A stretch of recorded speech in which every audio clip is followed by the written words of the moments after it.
Bienvenidos, bienvenidas al Archivo de María. Bueno, hoy vamos a hablar del caso de Lauren Agee, una chica de 21 años con toda la vida por delante, que murió en unas circunstancias de lo más extrañas. Lauren estaba disfrutando de un festival junto a un lago cuando de repente desapareció en plena noche.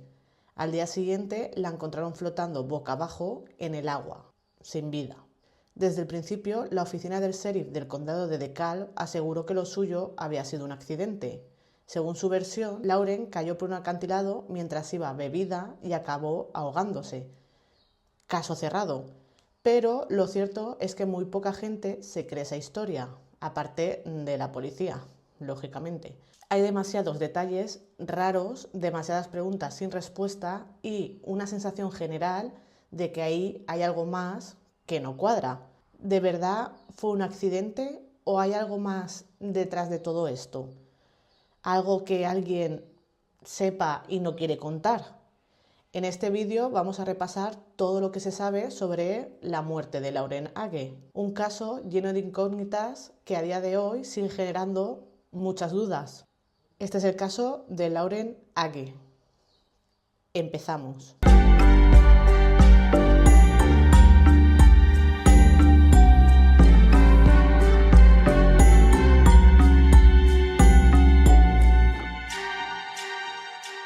Lauren nació en 1994 en Mississippi, pero vivía en Hendersonville, Tennessee, con su madre, su padrastro y sus 3 hermanos. Era una chica muy espabilada, muy querida y con un futuro muy prometedor. Había conseguido una beca universitaria por sus habilidades como bailarina, ya que era animadora. Pero más adelante decidió cambiar de rumbo y se apuntó a la Universidad Estatal de Justicia Penal. Curiosamente, y con cierto aire irónico, teniendo en cuenta lo que le pasó después, su idea era dedicarse a la investigación criminal o incluso entrar en el cuerpo de policía. Su madre, Sherry Smith, decía de ella que tenía un talento natural para la ciencia y para resolver misterios. Era muy intuitiva. A mediados de julio de 2015, Lauren le comentó que quería ir a Wakefest, un torneo de wakeboard de 3 días cerca de Nashville, que en realidad era más bien una excusa para montarse una fiesta súper salvaje en el lago Center Hill. A Sherry no le hacía ninguna gracia ni el evento ni con quién iba a ir su hija, especialmente porque Hannah Palmer, a quien consideraba más una conocida que una amiga íntima de Lauren, era bastante problemática. Aunque ya no podía prohibírselo porque tenía 21 años, sí que admitió después que tenía un mal presentimiento. De hecho, cuenta que se abrazaron 2 veces antes de que Lauren se marchara, como si en el fondo su madre supiera que algo malo le iba a pasar a su hija. Por desgracia, no iba mal encaminada, ya que esa fue la última vez que vio a su hija con vida. Lauren y Hannah salieron de viaje rumbo a Wakefest. Iban muy animadas, subían muchas fotos, muchos vídeos a redes sociales mientras iban de camino.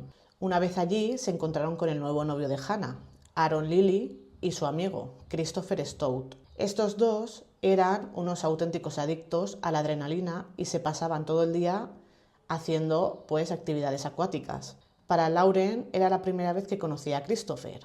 Cassie Franks, una amiga del instituto que también estaba en el festival y además era ex de Aaron, recordaba que Christopher no paraba de tirarle la caña a Lauren, pero que ella no parecía estar muy interesada, ya que Lauren tenía novio y les iba bastante bien. El 25 de julio fue el primer día que estuvieron en el festival de Wakefest. Ella pensaba que se iban a quedar en una cabaña cerca del lago, pero nada más lejos de la realidad. Resulta que el plan del grupo era dormir al aire libre en un campamento improvisado y bastante peligroso, justo en el borde de un acantilado. Ese acantilado, cerca de la marina de Page Ford, era una locura. Tenía 27 metros de altura por un lado y 13 metros y medio por el otro. O sea, pedazo de acantilado. Para llegar hasta allí tuvieron que cruzar el lago en canoa y luego subir por una pendiente muy empinada ayudándose de una cuerda. En el campamento había una tienda para Aaron y Hannah y una hamaca grande que, según se suponía, pues tenían que compartir Lauren y Christopher. O sea, para mí esto huele a encerrona total, porque Hannah sabía que Lauren tenía novio y encima que le iba súper bien con él. Y hace que comparta una hamaca, una hamaca de estas que se ponen en los árboles, con un chico que no conocía de nada. Es que me parece surrealista, la verdad. Yo hubiera dicho, no, Cari, yo duermo en el suelo, gracias. O sea, muy fuerte. Encima, esa hamaca estaba en el borde del precipicio. O sea, tenían que dormir 2 personas en una hamaca en el borde del precipicio. Es que es, bueno, absurdo. O sea, todo esto ya es absurdo. En las fotos que os dejo por aquí se ve la hamaca que está colgada entre 2 árboles, literalmente al borde del acantilado. Vamos, una auténtica locura. Se cree que una de esas imágenes en la que salen Lauren y Christopher tumbados en la hamaca fue de las últimas que le hicieron con vida. Esa noche, después de acampar, los 4 volvieron al puerto deportivo para seguir con la fiesta. Había 2 formas de volver al campamento después. Volver por donde habían venido, o sea, escalando el acantilado, o tirarse directamente desde la parte baja del agua. Lo fuerte es que aunque había rocas puntiagudas escondidas en el agua, tirarse al lago era bastante típico en el Wakefest. Así que, a pesar del riesgo, pues los 4 decidieron tirarse. Cuando fue el turno de Lauren, supuestamente, según dijeron ellos, sus amigos, se golpeó la cabeza con una roca al caer. Según contaron después, se desmayó unos segundos, lo cual podría ser una señal clara de una conmoción cerebral, pero aún así se recuperó y siguió con la noche como si nada. Después de varias copichuelas, entre la medianoche y las 2 de la madrugada, los 4 pues volvieron a hacer el camino de vuelta al campamento, que ya de por sí era bastante peligroso, pero imaginaos de noche. Lauren ya había mostrado que no se sentía cómoda. Le pidió a Cassie, una de sus amigas, si podía quedarse a dormir con su grupo, pero no había sitio en la cabaña.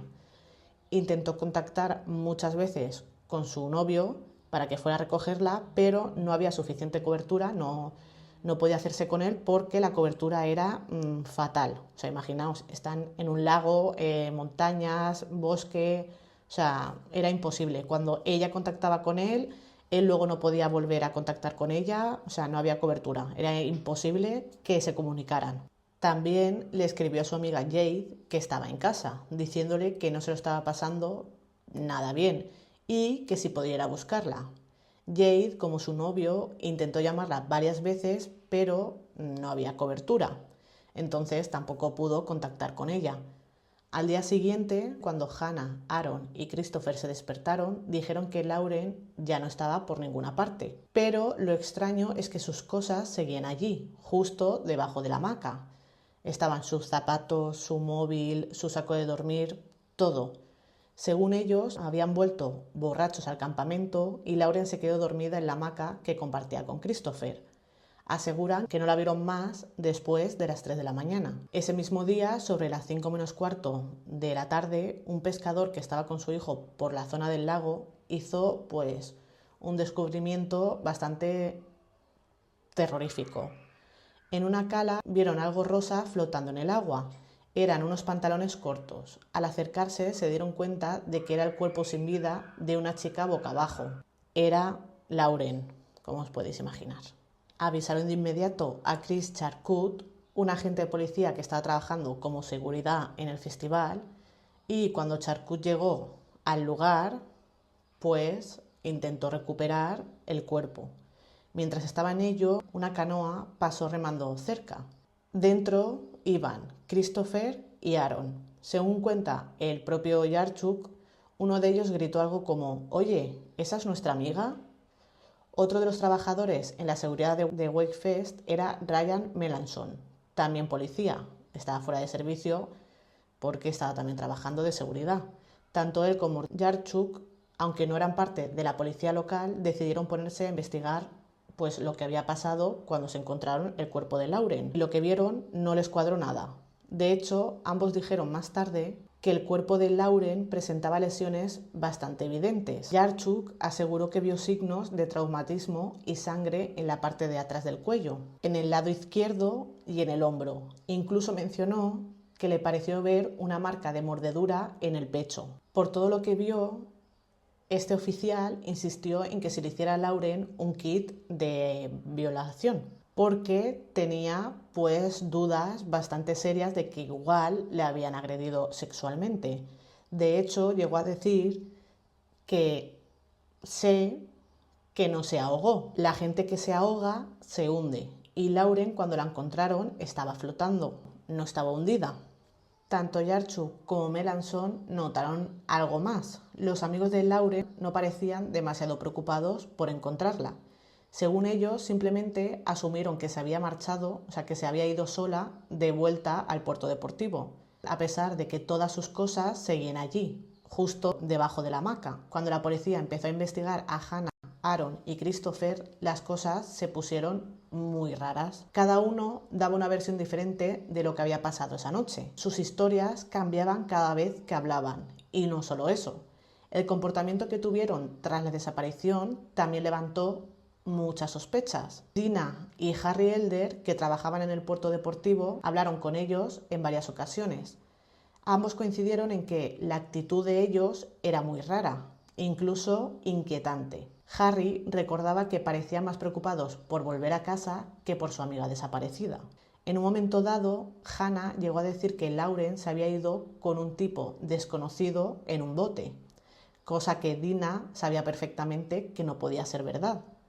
Cuando los agentes del condado de DeKalb se hicieron cargo de la investigación, interrogaron a varias personas del festival y revisaron las lesiones que presentaba el cuerpo de Lauren. La autopsia reveló datos bastante duros. Tenía traumatismos contundentes, varios dedos rotos, la nariz fracturada, hematomas y hemorragias en la espalda y en los muslos. También se encontró que tenía el doble del límite legal de alcohol en sangre. Es lógico, estaban en un festival, tampoco es nada raro, pero lo más llamativo de todo es que no tenía casi agua en los pulmones. Si se supone que se ha ahogado, debería de tener los pulmones llenos de agua, y en esta ocasión pues no los tenía así. Un poquito raro, ¿verdad? Ahora bien, aunque es poco común, existe algo llamado ahogamiento seco, en el que una persona puede morir por ahogamiento sin que le entre agua en los pulmones. Aún así, los forenses concluyeron que Lauren había muerto por un traumatismo contundente y posible ahogamiento, y el caso se cerró tras solo 2 meses. Según la versión de la policía, Lauren se cayó del acantilado, sufrió varios golpes en la caída y luego se ahogó al llegar al agua. A ver, puede parecer razonable, hasta que te das cuenta de que hay cosas que no encajan. Por ejemplo, la corriente del lago iba en dirección contraria a donde apareció el cuerpo. Y además, la ladera del acantilado por donde supuestamente se cayó estaba llena de ramas, zarzas y una vegetación que lo más normal es que se hubiera quedado atrapada antes de llegar al agua. Un detalle que no pasó desapercibido en las fotos de la autopsia fue una marca bastante extraña en el pecho de Lauren. Era una huella triangular apuntando hacia abajo que encajaba a la perfección con la forma de la punta metálica que tenía la canoa de Aaron y Christopher en la parte de delante. La policía del condado de DeKalb, sin embargo, dijo que esa marca se correspondía con algo que había en el bote de rescate cuando lo usaron para rescatar el cuerpo del agua. Pero uno de los oficiales de rescate no estaba de acuerdo. Él afirmó que el triángulo del bote de rescate formaba un ángulo recto de 90 grados y que además no apuntaba hacia abajo como la marca en el cuerpo. Lo más inquietante es que esa huella también tenía otro triángulo más pequeño dentro del primero, y ese sí que parecía coincidir exactamente con la punta de la canoa de Aaron y Christopher. Mucha gente no se creyó la versión oficial. Piensan que Lauren podría haber sido tirada desde esa canoa al agua. Y claro, si eso fue así, ¿a qué causó esa marca tan precisa? Mientras tanto, la madre de Lauren, Sherry, recibió una llamada del condado de DeKalb diciendo que su hija estaba en el hospital, pero cuando llegó allí le dieron pues la peor noticia de su vida. Su hija Lauren había fallecido. Lo que más le impactó no fue solo eso, sino enterarse de que sus amigos que habían estado con ella ya habían sido interrogados y liberados. Ya está, sin más, o sea, libres, ya está. Lo que al principio para Sherry fue tristeza, pronto se convirtió en rabia. Sherry descubrió que ninguno de los tres, ni Hannah, ni Aaron, ni Christopher, había reportado la desaparición de Lauren. Y lo más chocante de todo es que después de que encontraran el cuerpo, los tres se quedaron en el lago y siguieron de fiesta. Ese mismo domingo, cuando encontraron a Lauren, Christopher Stout publicó en Instagram algo completamente fuera de lugar. Puso una foto suya y puso debajo: el mejor fin de semana de mi vida. O sea, es que es muy fuerte, o sea, yo estoy flipando. O sea, vale que que la conocieras ese mismo finde y no fuera tu amiga, pero tío, o sea, no sé, un poquito de preocupación, ¿sabes? Es una persona, ha desaparecido una persona con la que has pasado un día, es amiga de tu amiga, no sé, es todo muy raro, ¿no? El seguir de fiesta y como si nada, no sé. Yo no sé cómo actuaría, pero ya te digo que de esta manera no. O sea, seguramente estaría buscándola aunque no la conociera de nada. O sea, es que yo creo que lo haríamos todos. O sea, desaparece una persona con la que has estado pasando un día, porque no fue más, claro, que dormíais juntos, o sea, no sé, os habéis ido de fiesta, qué menos que buscarla y sentir algo de preocupación por esta chica. No, no, no. Ellos siguieron de fiesta como si nada y encima publicando fotos en redes sociales, en plan, me lo estoy pasando súper guay, cuando habían encontrado el cuerpo de tu amiga, tío. O sea, o de la chica a la que acabas de conocer. Es que es muy fuerte. Sherry también notó otra cosa que no le cuadraba nada. Ni Hannah, ni Aaron, ni Christopher parecían afectados por lo que le había pasado a Lauren. Hannah, que había sido su amiga durante años, no mostró ni una lágrima. O sea, ninguno de los tres fue al funeral y Hannah, apenas un mes después de la muerte de Lauren, se fue de la ciudad. Desilusionada con la investigación que hizo la policía y sin ninguna respuesta, la familia decidió dar un paso más y contratar a una investigadora privada, Sheila Wysocki, para intentar descubrir qué le había pasado de verdad a Lauren. Y Wysocki encontró algo muy importante que no figuraba en el informe del forense original. Lauren tenía una hemorragia en la garganta. Según ella, eso podía significar que Lauren estuvo luchando, intentando escapar y que fue entonces cuando recibió un golpe en la cabeza. Wysocki lo tenía claro. Creo que algo le estaba pasando a Lauren. Creo que intentaba huir, que luchó y que ahí fue cuando la golpearon y que así es como murió. Wysocki cree que Lauren intentó huir de algo o de alguien, piensa que estaba retrocediendo mientras escapaba, se golpeó en la cabeza y que cayó por la cornisa. Pero lo que más le llama la atención es el tipo de lesiones que tenía. Tenía hematomas en los muslos, la nariz rota, los dedos fracturados. Son heridas que no cuadran del todo con una simple caída desde un acantilado al agua. A ver, lo de los dedos rotos podría haber pasado en una caída, pero también es algo típico de alguien que ha estado forcejeando, vamos, que ha estado peleando. Para Wysocki, los moretones en los muslos eran especialmente reveladores. Sugieren que alguien pudo haberla sujetado con las rodillas inmovilizándola y con todas esas señales de posible agresión, lo que más le indignaba era lo mal que se había llevado la investigación desde el principio, porque la lista de errores directamente es increíble. Para empezar, nunca se pidió un kit de asalto sexual. El detective que llevaba el caso ni siquiera escuchó ninguna llamada al 911. Se borraron mensajes muy importantes del móvil de Lauren y lo más básico en cualquier investigación es que ni siquiera grabaron los interrogatorios a los testigos. Pero es que hay más. La escena del crimen no se acordonó ni se preservó. O sea, se contaminó completamente. La gente andaba por ahí sin control, se perdieron pruebas, no se etiquetó nada, o sea, no se recogió nada como tocaba. Y por si fuera poco, no se hizo una sola prueba de ADN. Hasta el día de hoy, la madre de Lauren no sabe qué pasó con la mochila, el saco de dormir o la ropa de su hija que pues había llevado ese fin de semana. todo había desaparecido. O sea, es que yo sinceramente creo que se lo llevaron sus amigos para que no hubiera, no sé, alguna prueba reveladora contra ellos, pero bueno, es una teoría que digo yo, porque me parece súper raro que no se encontrara nada. O que la policía lo cogiera y no le informara a la madre, oye, mira, tenemos las pertenencias de tu hija, lo típico, ¿no? Pero bueno, es una teoría mía. Así que en 2016, cansada de esperar justicia, Sherry contrató al exfiscal federal Alex Little y presentó una demanda civil por homicidio culposo por $10 millones contra Hannah Palmer, Erin Lilly y Christopher Stout. Los tres fueron llamados a declarar, pero se acogieron a la quinta enmienda. Es decir, se negaron a responder para no incriminarse.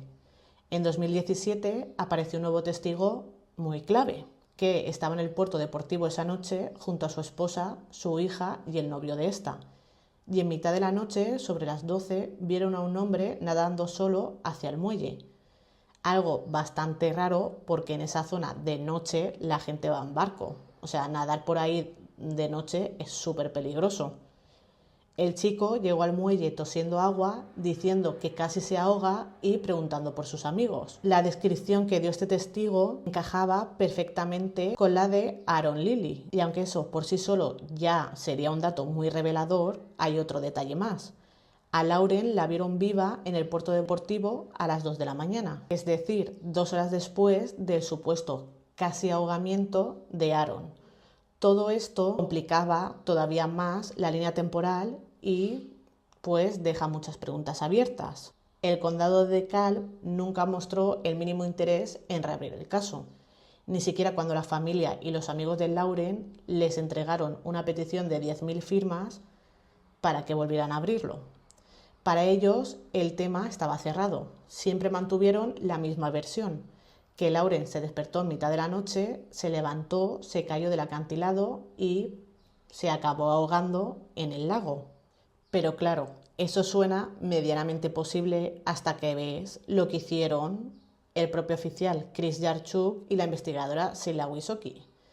Para comprobar esa teoría se pusieron manos a la obra y lanzaron varias veces un maniquí del mismo tamaño y peso que Lauren desde el acantilado. El resultado, pues que ninguno consiguió aterrizar en el agua, ni siquiera cuando lo tiraron desde el centro justo del acantilado. Simplemente no caía donde, según la versión oficial, había terminado el cuerpo de Lauren. Y aunque aceptáramos con pinzas que Lauren cayó al agua y se ahogó, hay otro problema. Su cuerpo apareció en una cala, cuando la corriente del lago iba en dirección contraria. Entonces, la pregunta es, ¿cómo llegó ahí? Otra teoría apunta a la lesión en la cabeza que sufrió Lauren cuando saltó del acantilado durante el día. Quizá más tarde esa herida empeoró, sus amigos se asustaron y decidieron deshacerse del cuerpo. Eso explicaría también la extraña marca triangular en el pecho, que coincide con la parte delantera de la canoa de Aaron y Christopher. Pero también cabe la posibilidad de que alguno de los chicos la atacase y que después intentara borrar pues todas las pruebas. No hay que olvidar que ambos tenían antecedentes penales. De hecho, Aaron Lilly tenía una acusación por violencia doméstica. En marzo de 2017, un juez decidió que no había pruebas suficientes para seguir adelante con la demanda contra Hannah, pero las acciones legales contra Aaron y Christopher siguen abiertas. Por cierto, Aaron y Hannah ahora están casados y viven en el sur de Florida. Muy fuerte esto.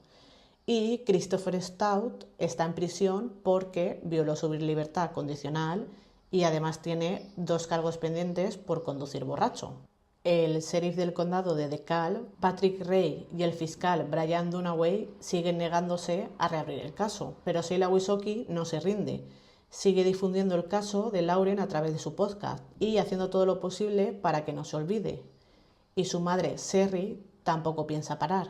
Como ella misma dice, soy su voz, porque siente que se lo debe a Lauren, porque era todo lo que ella tenía y porque no espera menos de sí misma. Sea lo que le pasó a Lauren aquella noche en Wakefest, lo cierto es que algo no encaja. Hay muchas incoherencias, demasiadas heridas inexplicables y sobre todo demasiadas preguntas sin respuesta.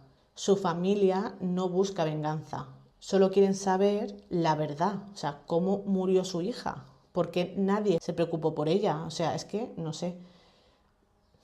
¿Y por qué las autoridades cerraron el caso tan sumamente rápido y no profundizaron en más detalles? O sea, es que es muy fuerte todo. Lauren tenía solo 21 años, era una joven brillante, con muchos sueños, muchos planes y una vida, pues, por delante. Ojalá algún día se haga justicia, ojalá alguien dé un paso al frente y diga, oye, mira, yo sé lo que pasó esa noche y os lo voy a contar. Ojalá haya justicia para esta familia. Y bueno, hasta aquí el caso de hoy. Si queréis poner vuestras teorías de lo que le pasó a Lauren, pues ponérmelo en comentarios, que me gusta mucho leeros. Si os ha gustado este vídeo, me ayudaríais mucho con un like. Y si no queréis perderos contenido como este, pues suscribiros. Nos vemos en el próximo vídeo. Chao.